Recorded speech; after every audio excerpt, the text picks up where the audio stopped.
was identified as mentally retarded, put back from the 5th grade into the 4th grade, and stayed in that category until I got out of high school. I don't have any college training, but I met a high school teacher who one day changed my life. I was waiting on another student, and when he came in, he said to me, "Young man, go to the board and write what I'm about to tell you." And I said, I can't do that, sir. He said, "Why not?" I said, "I'm not one of your students." He said, "It doesn't matter. Follow my directions now." I said, "I can't do that, sir." He said, "Why not?" I said, "Because I'm educable mentally retarded." And he came from behind his desk and he looked at me. He said, "Don't ever say that again. Someone's opinion of you does not have to become your reality." And as he talked, my heart began to beat fast. Tears began to run down my eyes, and I was in the back just listening to him, because the speech he was giving, that speech was for me. And he said, "Les Brown," he said, "if you want to do anything worthwhile in life, you've got to be hungry." I told Mr. Washington I wanted to become a disc jockey. And so I started working to develop myself. He said, "I want you to practice every day being a disc jockey." I said, "But I don't have any job now." He said, "It doesn't matter." He said that it's better to be prepared for an opportunity and not have one than to have an opportunity and not be prepared. And as I was working to develop myself, I applied for a job as a disc jockey, WMBM on Miami Beach.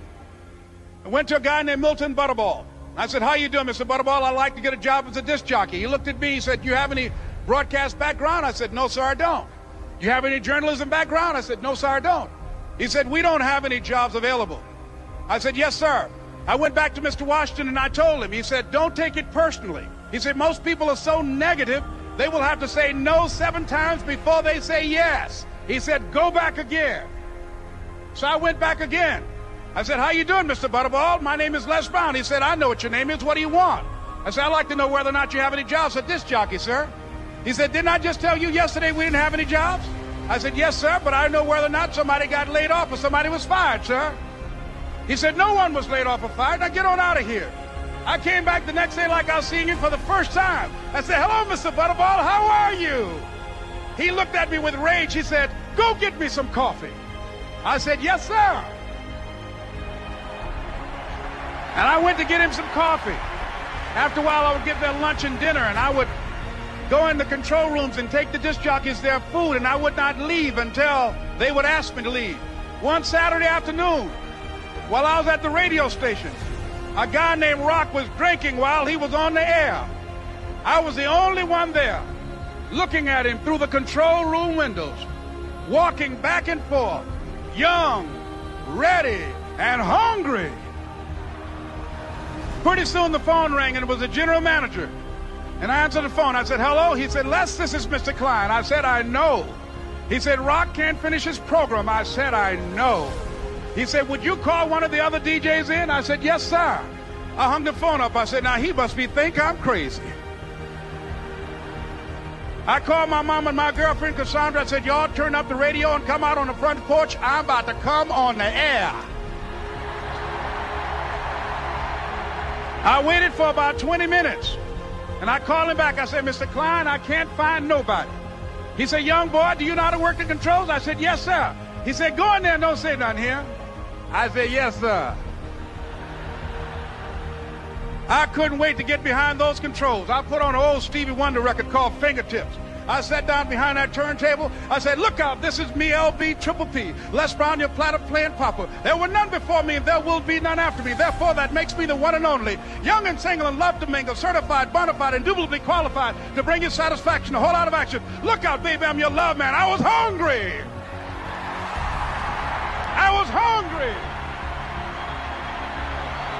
You got to be hungry. Begin to know that you have greatness within you. And if just one of you here begin to envision yourselves as being blessed and highly favored to reach your goals, if just one of you capture the essence of what that means, that you have greatness within you and a responsibility to manifest that greatness, that you can make your parents proud, you can make your school proud, You can touch millions of people's lives, and the world will never be the same again because you came this way. It was hard, ladies and gentlemen, coming to speak to people. And I was facing financial difficulties in my own life. I was behind on my bills and my dreams, and I'm saying to them, you can live your dream. It was hard, ladies and gentlemen. It was very difficult to pick myself up each day believing that I could do it. There were times that I doubted myself. I used to ask myself, can I do this? And something said within me, you're the one. Don't give up on your dream. By continuing to push forward, by continuing to run toward my dream, that one day I would have my own talk show. It's a long shot, ladies and gentlemen, from Liberty City, an abandoned building on a floor, never knowing my mother or father. It's a long shot. Being here with you today in this dome in Atlanta, it's a long shot. No college training, labeled educable, mentally retarded, but I kept running toward my dream. Don't stop. Don't stop running toward your dream.